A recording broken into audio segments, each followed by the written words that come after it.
What's going on YouTube? It's your boy BGC, aka Bands Go Crazy, and I'm back with another reaction, man. Hey, as y'all can see what I got going on for y'all today, man. We got Stephen WhiteBoy Williams, America Confidential. I believe by the thumbnail, it said he was a high hitman. So we gonna see what this talking about, man. This is about to be interesting, crazy, all types of stuff. But hey, make sure you hit that like button, subscribe if you're new, on the road to 1,000 subscribers, you feel me? But hey, let's get right into this reaction, man. A man who the Philadelphia district attorney calls a contract killer is facing new charges. Stephen Williams is now charged with 4 counts of murder, conspiracy, and weapons offenses. Authorities say he collected thousands of dollars as a killer for hire over the past 2 years. Williams is accused in ambush-style shootings of 4 victims in Francisville, Ronhurst, East Mount Airy, and West Oak Lane. Williams is now behind bars on unrelated charges. Stephen Williams is a 25-year-old accused professional hitman facing charges of 4 contract murders in Philadelphia. Williams told police that he's aware of the murders, but other people are making him the, quote, fall guy, it said in an article about his arrest in June of 2020. Steve Skeezy, or as he was known in his hood, WhiteBoy, was from West Oak Lane. He repped 6900 Ogons. We've talked a lot on this channel about drill rap and the young boys and their beef, but this story is a little different. Outside of all the drama I cover that usually has some element of music to it, this isn't one of those cases. Philly has what the streets would call heavyweights who wield their gains from selling. Philly has what the streets would call heavyweights who wield their gains from selling drugs by paying to control the streets. They would pay hitmen to do their dirty work, and some of them had enough money to pay whatever it took to get rid of people. That's what authorities allege was happening with WhiteBoy. Police allege that between May 2018 and September 2019, Stephen Williams accepted contracts worth thousands of dollars to murder the 4 men, the Philadelphia Inquirer reported. All 4 men were shot to death, 3 of them while sitting in or getting out of parked cars. On June 12, 2020, District Attorney Larry Krasner charged Williams, or WhiteBoy, with 4 counts of murder, conspiracy, hindering apprehension, possessing an instrument of crime, recklessly endangering another person, tampering with evidence, obstruction of justice, and related weapons charges for the guns. Following a complex investigation by Philadelphia homicide detectives, my office is today able to begin prosecution of Stephen Williams, who collected thousands of dollars as a contract killer. His streak of wanton, violent crimes against our communities over the past 2+ years ends today, said Krasner in a press conference announcing the arrest. It's not a day. That is crazy. It's a season. Stephen Williams was already in custody at a Pennsylvania state prison on unrelated charges. He was connected to the 4 homicides through the murder weapons, said Larry Krasner. Stephen WhiteBoy Williams at first denied any links to the killings, but once he was told of the evidence against him, he claimed others conspired to make him the fall guy, like I said earlier. Motherfuckers start owing Hammer money. So when you owe somebody money, they want their money, well, you gotta pay for that. Sometimes you gotta pay with your life. So the dudes who was cool with Forest Ave and cool with 77 Ogons, there's 2 different neighborhoods, so it's 2 different group of people. So it was dudes that was very close to Hammer that he was supplying that was on Forest Ave, and one of them was playing both sides and setting other ones up. Okay, you owe me this money, I'm feeding you. Make this boy meet you here. Make this boy meet you here. And that's what was going on. And that's why it was so easy for dudes to get tagged up and lined up, because somebody was playing both sides. That's why y'all see that video with that boy allegedly with the curly hair, supposed to be a hitman. This boy supposed to be on Hammer team. Not the people, I was like at least probably 3 or 4 of these dudes, man. You know, allegedly. At Stephen Williams' trial, the state says they will present evidence that connects Williams to all 4 murders. Starting on September 8, 2018, at 9 o'clock in the morning, William Crawford was shot twice in his head, back, and twice in his torso on the 1900 block of Hartel Avenue. Crawford was pronounced dead at the hospital. 6 .40 caliber fired cartridge casings were recovered from the crime scene. The alleged motive in this case, according to authorities, is murder for hire. A witness stated he was driving in the area when he saw a skinny, light-skinned black man wearing a faded hoodie approach the victim from behind. The witness then heard gunshots and saw the victim fall to the ground. Shortly after the murder, detectives received information that the person responsible was known as WhiteBoy and were provided with photographs from his Instagram page, which was 6,900. Detectives obtained Instagram records for his username. The records for that account indicated that the account belonged to Stephen Williams and revealed conversations and posts relating to the murder. The Instagram records also revealed that Stephen Williams repeatedly provided a cell phone number on Instagram around the time of the murder. The call detail records were obtained pursuant to a search warrant and were analyzed. Per the call detail records, on September 8, 2018, Williams' phone connected to the tower covering his house prior to the murder, then traveled to the area of the 1900 block of Hartel Ave and connected to the tower that covers that area. Immediately after the shooting, the phone traveled back to the tower covering Williams' house.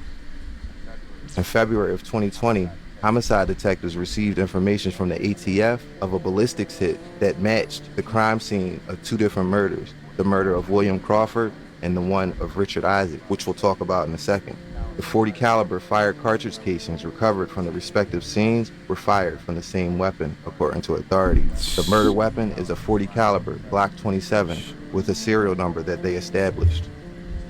Stephen Williams had information extracted from his phone by authorities on May 7, 2019, pursuant to a search warrant. The cell phone extraction contained a photo of a hand who authorities identified as WhiteBoy's and holding the murder weapon, according to them, with the already... Off topic, what picture is this? Like, how did he even come across this picture? ...established serial number. The photo was sent to contacts in Williams' phone in an effort to sell the gun. The cell phone was connected to 2 phone numbers utilized by Stephen Williams during his commission of these 4 homicides. According to authorities, the evidence presented at trial will establish that on February 10, 2019, Jermaine Simmons was shot 7 times in his upper torso and right arm while sitting in a car parked on the 7500 block of Forest Ave. He was transported to Albert Einstein Medical Center where he was pronounced dead.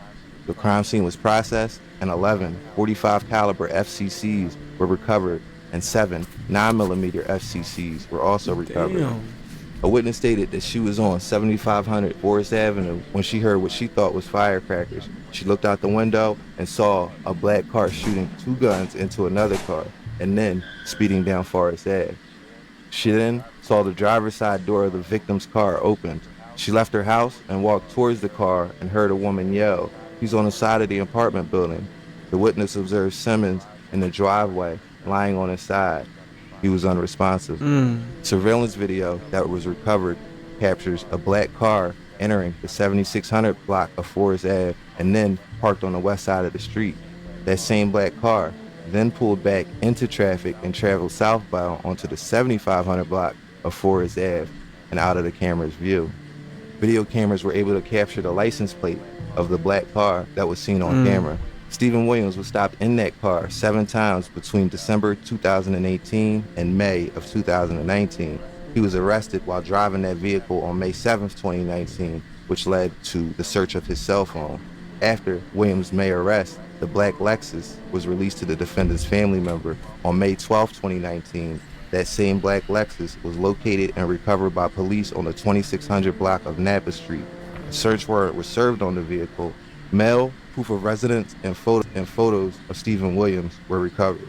There were phone numbers that were recovered from that cell phone, which also provided a second phone number that was being utilized by Williams. The call detail records from that cell phone was connected to a tower covering the crime scene on the 7500 block of Forest Ave when Simmons was shot and killed. Additionally, the records show that the phone left the area immediately after the murder. Incriminating text messages were also recovered from the cell phone.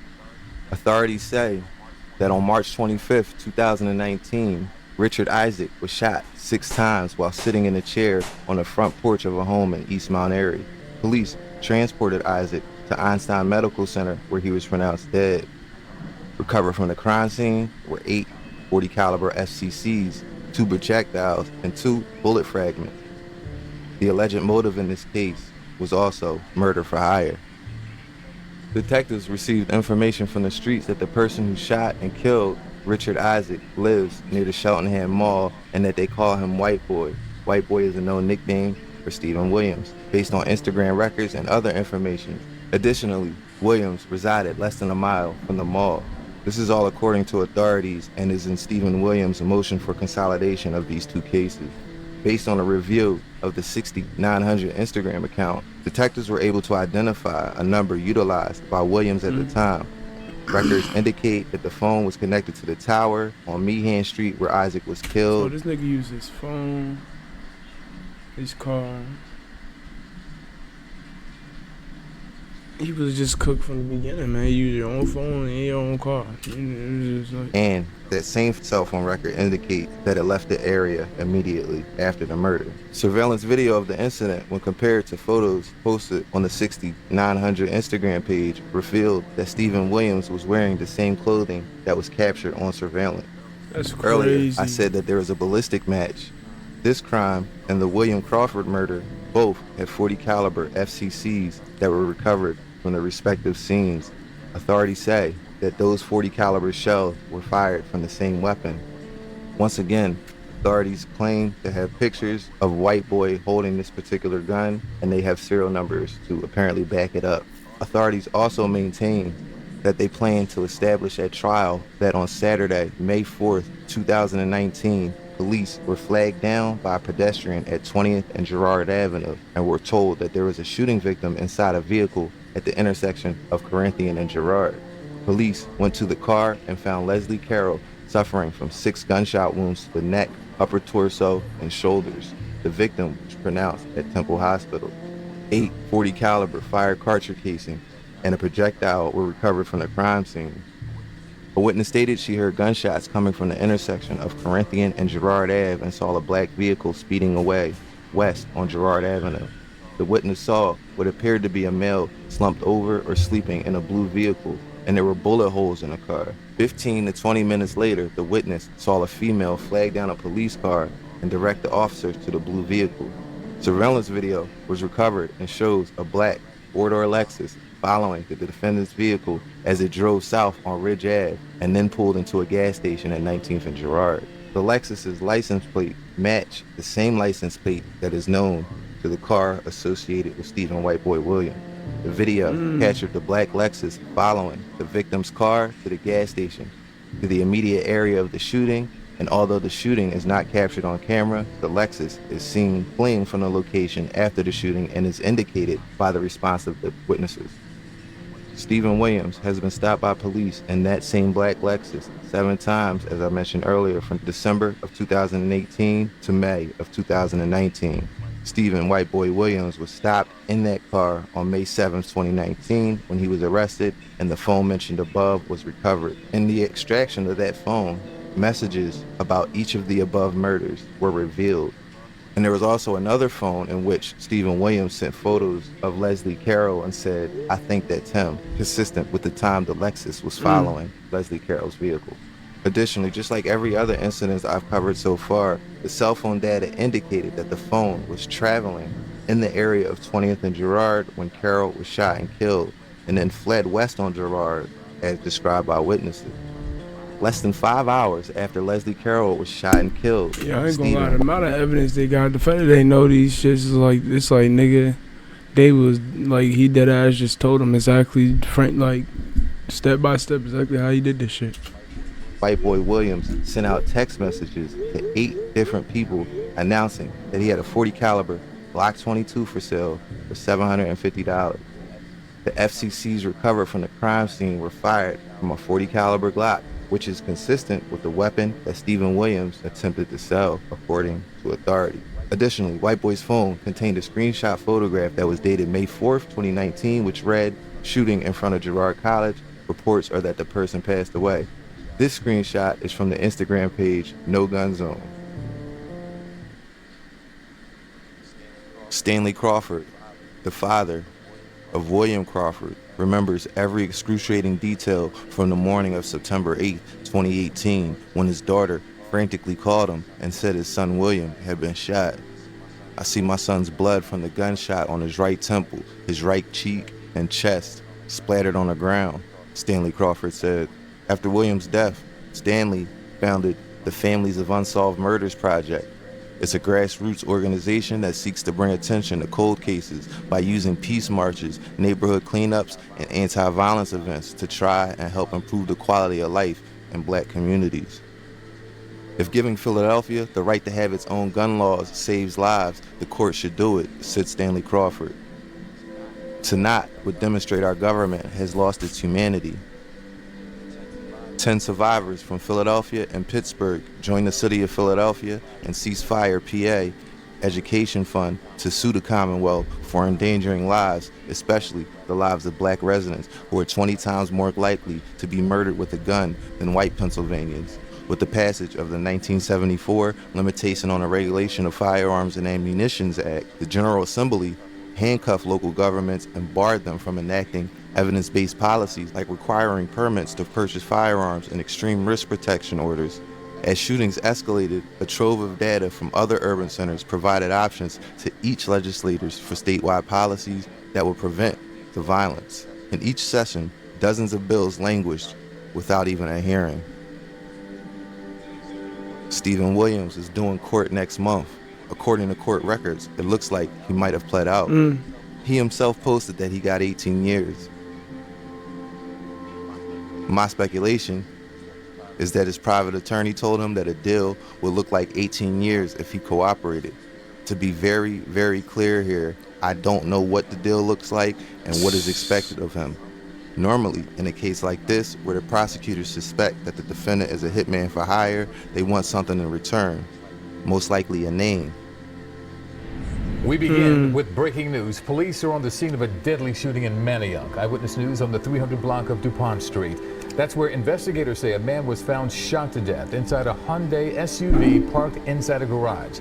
The victim had been shot multiple times. Police say the SUV was hit with more than 30 bullets. Several eyewitnesses are being interviewed as police search for the suspect or suspects. WhiteBoy was locked up in June of 2020. A few months earlier, in February of 2020, someone named Adine Fulton was killed. They call Adine Hammer on the streets. Hammer is from North Philly, but migrated to Uptown and put a lot of work in up there. The feds had him under their radar and surveillance, and it seemed they were building a case against him at the time of his death.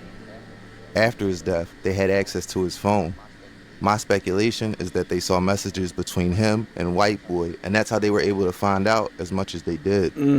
But first, police have not yet identified the shooting victim here, have not given us his name or his age, but they do believe that the shooting victim lived at the home where all of this violence unfolded last night. Live here at the scene this morning, you can see police remain here in Manayunk. I was able to speak with this victim's next door neighbor who says he didn't really know the victim. The victim apparently kept to himself. I also spoke with another neighbor who recalled the terrifying moments last night. He had his wife and kids get away from the windows when he heard all the gunshots. He says there was a lot of young children in this area who live on this block, and this violence has families shaken this morning. This was an especially violent attack. Police say someone or some group of people fired on this victim more than 30 times and killed him execution style. And because of that, police do believe this victim was targeted. Now, the violence broke out here on the 300 block of DuPont Street in Manayunk just after 8 o'clock last night. Police got multiple 911 calls about shots fired, and when they arrived, they found the garage here filled with smoke. After the fire department cleared that smoke, investigators then found a man dead inside of an SUV. Police found more than 30 spent shell casings at this scene on the street, the sidewalk, and inside of the garage there. Dozens of bullets pierced the SUV's driver's side and window. Now, police have not yet released a motive for this attack, but crime scene investigators have documented the scene, and detectives have located surveillance cameras nearby. As far as WhiteBoy's plea deal, I have no further information about it or any additional details. He has court dates set for next month and one later this year. I will be able to tell you guys for certain what happened with the potential deal and the outcome of this case after those court dates. Okay. If you guys like this video, don't forget to give it a thumbs up and subscribe. And I'm gonna leave it there for now. Thanks for watching American Confidential, and until next time, be safe.